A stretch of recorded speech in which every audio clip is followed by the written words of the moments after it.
ஊடகங்களின் பார்வையில். வணக்கம் GTN நேயர்களே, இன்று ஜூலை மாதம் 18ஆம் தேதி திங்கட்கிழமை ஊடகங்களின் பார்வை நிகழ்ச்சியூடாக உங்களை சந்திக்கின்றோம். வணக்கம் அமுதன்.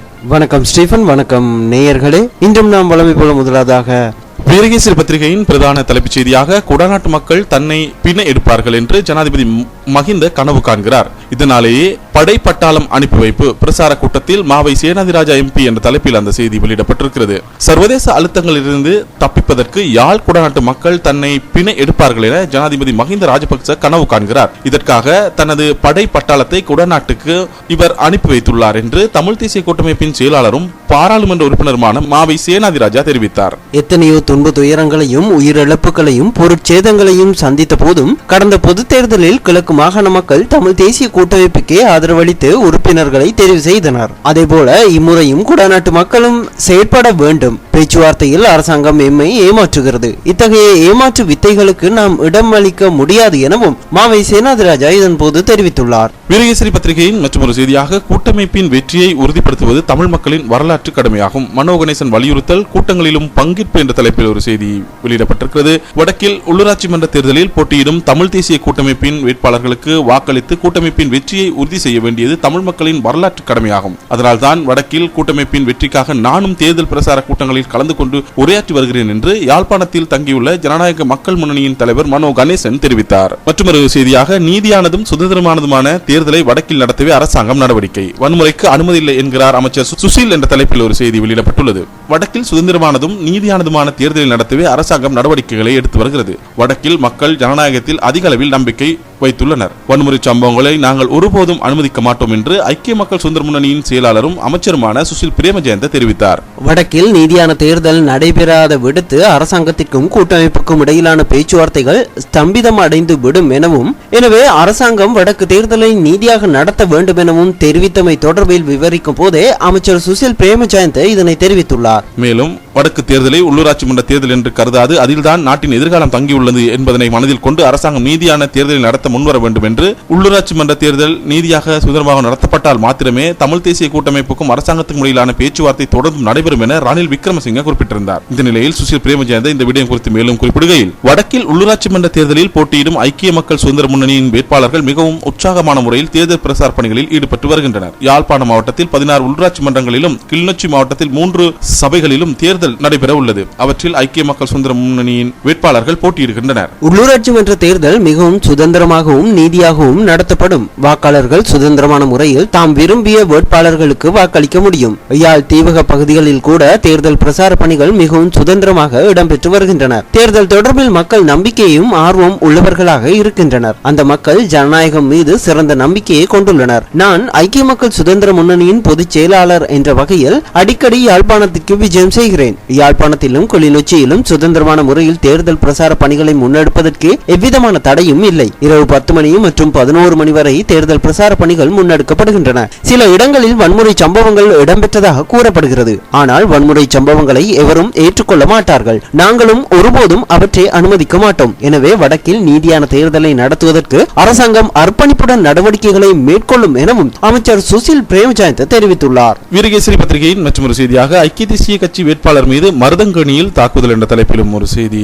வெளியிடப்பட்டிருக்கிறது. யாழ்ப்பாணம் மருதங்கணி சந்தி பகுதியில் ஐக்கிய தேசிய கட்சியின் பருத்தித்துறை பிரதேச சபை வேட்பாளர் ஒருவர் மீது நேற்று காலை தாக்குதல் நடத்தப்பட்டுள்ளது. மருதங்கணி பகுதியில் ஐக்கிய மக்கள் சுதந்திர முன்னணியின் பிரசார கூட்டம் நடைபெற்றது. இந்த கூட்டம் நடைபெற்ற இடத்தில் இருந்து 100 மீட்டருக்கு அப்பால் துண்டு பிரசுரங்கள் விநியோகித்துக் கொண்டிருந்த வேட்பாளர் மீதே அதிகாரி ஒருவர் தாக்குதல் நடத்தியதாக தெரிவிக்கப்படுகிறது. எமது கூட்டம் நடைபெறும் இடத்தில் உனக்கு என்ன வேலை என கேள்வி எழுப்பியே இந்த தாக்குதல் நடத்தப்பட்டதாக முறையிடப்பட்டுள்ளது. மருதங்கணி சந்தியில் தாளையடிக்கு செல்லும் வீதியிலேயே இந்த சம்பவம் நேற்று முற்பகல் 11 மணி அளவில் இடம்பெற்றுள்ளது. இந்த பகுதியில் நடைபெற்ற ஐக்கிய மக்கள் சுதந்திர முன்னணியின் பிரசார கூட்டத்தில் பல அமைச்சர்கள் பங்கு பெற்று மக்களுக்கு பொருட்களையும் அன்பளிப்பாக வழங்கியிருந்தனர். கூட்டம் நடைபெற்ற இடத்திலிருந்து 100 மீட்டருக்கு அப்பால் வீதியில் நின்று பருத்தித்துறை பிரதேச சபை வேட்பாளரான மணியமும் அவரது ஆதரவாளர்களும் தேர்தல் பிரசார துண்டு பிரசுரங்களை வழங்கிக் கொண்டிருந்த போது கொழும்பிலிருந்து வந்த ஐக்கிய மக்கள் சுதந்திர முன்னணியின் பிரசார கூட்டத்தில் கலந்து கொண்ட அதிகாரி ஒருவரே வேட்பாளர் மீது தாக்குதல் நடத்தியுள்ளதாக அந்த செய்தியில் மேலும் குறிப்பிடப்பட்டுள்ளது.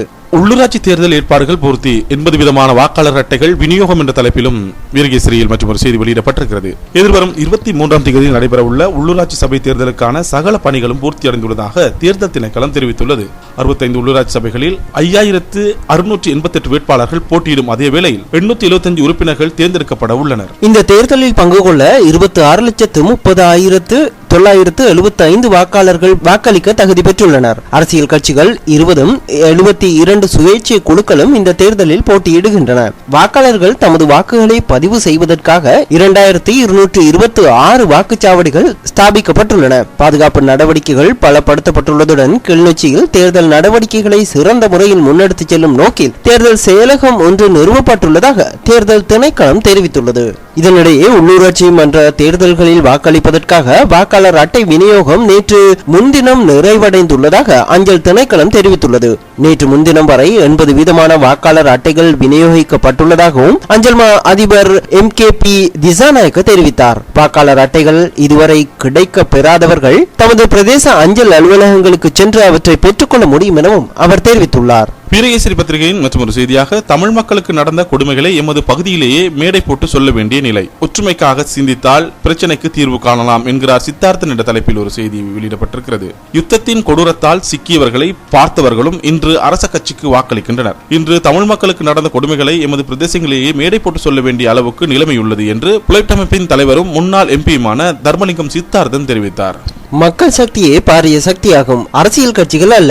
கட்சிகள் வரும் போகும். ஆகவே மக்கள் ஒற்றுமையாக இருந்து சிந்தித்து விழிப்புணர்வு அடைந்தால் எமது பிரச்சனைகளை இலகுவாக இல்லாவிட்டாலும் துணிச்சல் நின்று தீர்க்க முடியும் என்றும் அவர் தெரிவித்தார். வவுனியா உமா மகேஸ்வரன் சமாதியில் இடம்பெற்ற 22வது வீரமக்கள் தினத்தின் இறுதி நாளான நேற்று முன்தினம் உரையாற்றும் போதே தர்மலிங்கம் சித்தார்த்தன் இதனை தெரிவித்துள்ளார். அங்கு தொடர்ந்து உரையாற்றிய அவர், மக்கள் சந்தர்ப்பத்தை பொறுத்து கட்சிகள் ஒற்றுமில்லை என்று கூறுவார்கள். உண்மையில் இவ்வாறான வீரர்கள் தினத்தை தியாகிகள் தினம், வீர மக்கள் தினம் என்றெல்லாம் தனித்தனியாக கொண்டாட வேண்டாமா என்று எமக்குள் பேசிக் கொண்டிருக்கிறோம். ஏனெனில் தனியான ஒரு திகதியினை பெற்று அன்று அனைத்து வீரர்களையும் நினைவு கூறுவது தொடர்பில் சிந்தித்து வருவதாகவும் சித்தார்த்தன் கூறியுள்ளார். இந்த நிகழ்வில் உரையாற்றிய தமிழ் தேசிய கூட்டமைப்பின் MP சிவசக்தி ஆனந்தன், தமிழ் தேசிய கூட்டமைப்புக்குள் உள்ள 5 கட்சி தலைவர்கள் மத்தியில் பேச்சுவார்த்தைகள் இடம்பெற வேண்டும் என்பதுடன் இயக்கங்களிலிருந்து பாராளுமன்றத்திற்கு தெரிவான எம்மை போன்றவர்களையும் மிதவாத தலைவர்களாக இருக்கின்ற தமிழ் தேசிய கூட்டமைப்பின் தலைவர்களையும் அரவணைத்து செல்ல வேண்டும். இன்று நாம் எங்கு வந்து நிற்கின்றோம் என்பது எல்லோருக்கும் தெரிந்த விடயம். இது தொடர்பாக வெறுமனை கட்சிகள் புலனாய்வு செய்வது மட்டுமின்றி ஒட்டுமொத்த தமிழினமே அகிம்சை போராட்டம் மற்றும் ஆயுத போராட்டம் என்ற 63 வருட காலமாக நாம் அடைந்த 3 லட்சத்துக்கும் மேலான உயிரிழப்புகள், அங்க வீணமாக்கப்பட்டவை மற்றும் கோடிக்கணக்கான சொத்துழப்புகளின் பின்னர் எம்மிடையேயான விட்டுக் கொடுப்பு, சகிப்பு தன்மை, பன்முகத்தன்மை எந்த அளவிற்கு உள்ளது என்பது தொடர்பில் சுய விமர்சனத்திற்கு உட்படுத்த வேண்டும் எனவும் சிவசக்தி ஆனந்தன் தெரிவித்துள்ளார். அடுத்ததாக நாங்கள் யாழ்ப்பாணத்தில் வெளியாகும் உதயன் பத்திரிகை எடுத்துக்கொள்வோம். உதயன் பத்திரிகையின் ஒரு முக்கிய செய்தியாக 1981 தேர்தல் போன்றே இம்முறையும் யாழில் மோசடி இடம்பெறப் போகிறது, JVP எச்சரிக்கை என்ற தலைப்பில் அந்த செய்தி வெளியிடப்பட்டுள்ளது. வடக்கில் இதுவரும் 23ஆம் தேதி நடைபெறவுள்ள உள்ளூராட்சி சபை தேர்தல்கள் 1981ஆம் ஆண்டு நடைபெற்ற யாழ் மாவட்ட சபை தேர்தலை போன்று ஊழல் மோசடி மிக்க தேர்தலாக இருக்கும் என்று JVP குற்றம் சாட்டுகிறது. இது தொடர்பாக கருத்து தெரிவித்துள்ள JVP நாடாளுமன்ற உறுப்பினர் விஜித ஹேராத், வடக்கு உள்ளூராட்சி சபைகளின் தேர்தல்களில் எதிர்கட்சியினர் பரப்புரை செய்ய படையினரும் போலீசாரும் இடையூறாக இருக்கின்றனர். இது குறித்து நாம் தேர்தல் ஆணையாளர் உட்பட பல தரப்புகளிடமும் முறைப்பாடு செய்தும் உருப்படியாக எந்த நடவடிக்கையும் எடுக்கப்படவில்லை. பெரும்பாலான அமைச்சர்கள் யாழ் குடாநாட்டில் முகாமிட்டுள்ளனர். இலவசமாக பல பொருட்கள் வழங்கப்படுகின்றன. அபிவிருத்தி பணிகள் என்ற பெயரில் அடிக்கல் நடும் விழாக்கள், வள பகிர்வுகள் இடம்பெறுகின்றன. அரசு சொத்துக்கள் வளங்கள் முறைகேடாக பயன்படுத்தப்படுகின்றன. அத்துடன் பல பிரதேசங்களில் அடாவடித்தனங்களும் இடம்பெறுகின்றன.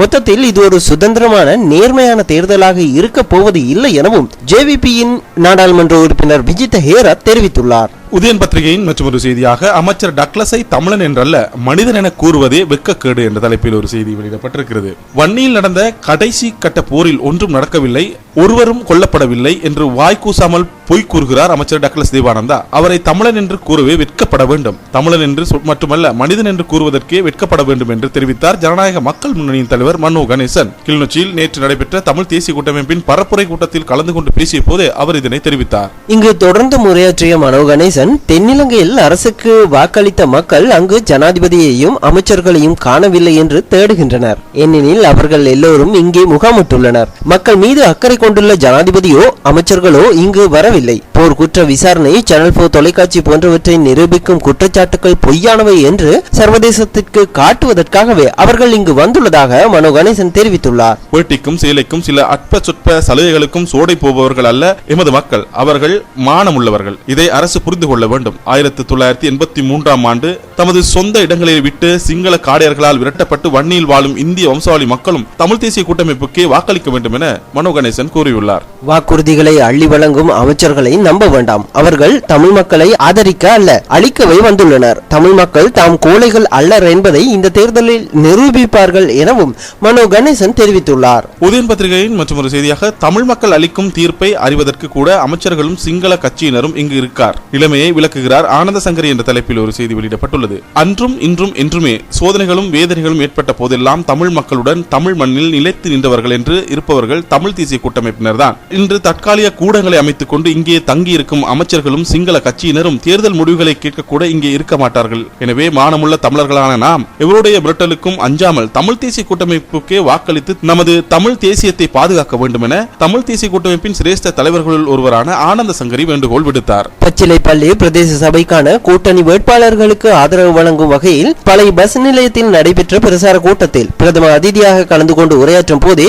ஆனந்த சங்கரி மேற்கண்டவாறு கூறியுள்ளார். இங்கு தொடர்ந்து உரையாற்றிய அவர், இப்பொழுது இங்கு நடைபெறுவது சாதாரண பிரதேச சபைக்கான தேர்தல் அல்ல, தன்மான தமிழர்களுக்கும் ஒரு சிங்கள அரசாங்கத்திற்கும் இடையில் நடக்கும் ஒரு பலவரட்சை. இந்த தமிழ் மண்ணில் எமக்கென்று எதுவுமே இல்லை. இன்று நம்மிடம் மிஞ்சி இருப்பது தன்மானம் ஒன்றுதான். உச்சி மீது வானமே இடிந்து வீழ்ந்தாலும் அச்சமில்லை என்று வாழ்பவன் தமிழன். எமது தாயகத்தை, தமிழ் தேசியத்தை, தமிழ் மண்ணை பாதுகாக்க வேண்டியது ஒவ்வொரு தமிழரின் கடமை எனவும் இதை மறந்துவிடக் கூடாது எனவும் வி ஆனந்த சங்கரி தெரிவித்துள்ளார். கடந்த காலங்களில் நாம் விட்ட தவறுகளை மீண்டும் செய்துவிடக் கூடாது. வாக்களிப்பில் கலந்து கொள்வோர் ஏனோ தானோ என்று இருந்துவிடக் கூடாது.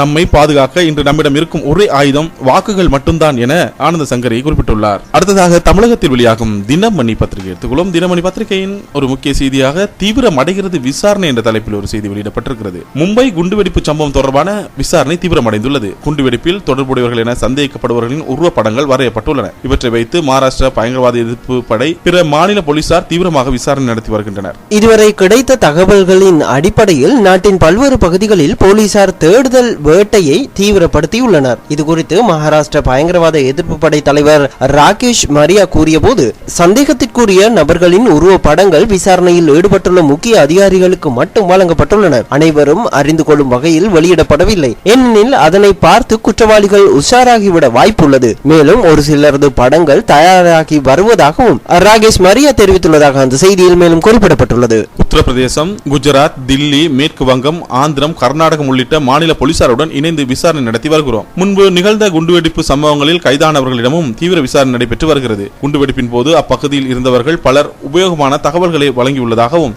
மரியா கூறியுள்ளார். குண்டுவெடிப்பு நிகழ்ந்த பகுதியில் இருந்த சிசிடிவி கேமராவில் எடுக்கப்பட்ட வீடியோ தீவிரமாக ஆராயப்பட்டு வருகிறது. மொத்தம் 10 சிடிகள் உள்ளன. அந்த பதிவுகளை தெளிவாக காண தொழில்நுட்ப வல்லுநர்களின் உதவி நாடப்பட்டுள்ளது எனவும் ராகேஷ் மரியா தெரிவித்துள்ளார். இந்த விசாரணைக்காக மொத்தம் 12 போலீஸ் குழுக்கள் அமைக்கப்பட்டுள்ளன. உள்ளூரில் வசிப்பவர்களின் உதவி இல்லாமல் பயங்கரவாதிகள் இத்தாக்குதலை நடத்தி இருக்க முடியாது என்று போலீசார் சந்தேகிப்பதாக அந்த செய்தியில் மேலும் குறிப்பிடப்பட்டுள்ளது. இதனிடையே குண்டுவெடிப்பு தொடர்பாக போலீஸ் விசாரணையில் இருந்த ஃபயஸ் உஸ்மானி மும்பை மருத்துவமனையில் ஞாயிற்றுக்கிழமை உயிரிழந்ததாகவும் அந்த செய்தியில் கூறப்பட்டுள்ளது. 2008ஆம் ஆண்டு குஜராத்தில் நிகழ்ந்த குண்டுவெடிப்பு தொடர்பாக கைதாகி சிறையில் இருப்பவர் அப்சல் உஸ்மானி. இவரது சகோதரர் ஃபயஸ் உஸ்மானி மும்பை புறநகர் பகுதியில் வசித்து வந்ததாகவும், இந்த நிலையில் மும்பை குண்டுவெடிப்பு தொடர்பாக செம்பூர் குற்றப்பிரிவு போலீசார் சனிக்கிழமை அவரை அழைத்து விசாரித்தனர். இந்நிலையில் உடல்நல குறைவு காரணமாக மாலையிலேயே அவர் மருத்துவமனையில் அனுமதிக்கப்பட்டார். இந்நிலையில் ஞாயிற்றுக்கிழமை காலை அவர் மரணமடைந்ததாகவும் அந்த செய்தியில் கூறப்பட்டுள்ளது. அந்த செய்தியோடு இன்றைய நிகழ்ச்சி நிறைவுக்கு வருகிறது. மீண்டும் இதே நிகழ்ச்சியில் நாளை உங்களை சந்திக்கும் வரை உங்களிடமிருந்து விடைபெறும் நான் அமுதன், நான் ஸ்டீபன். வணக்கம் நேயர்களே.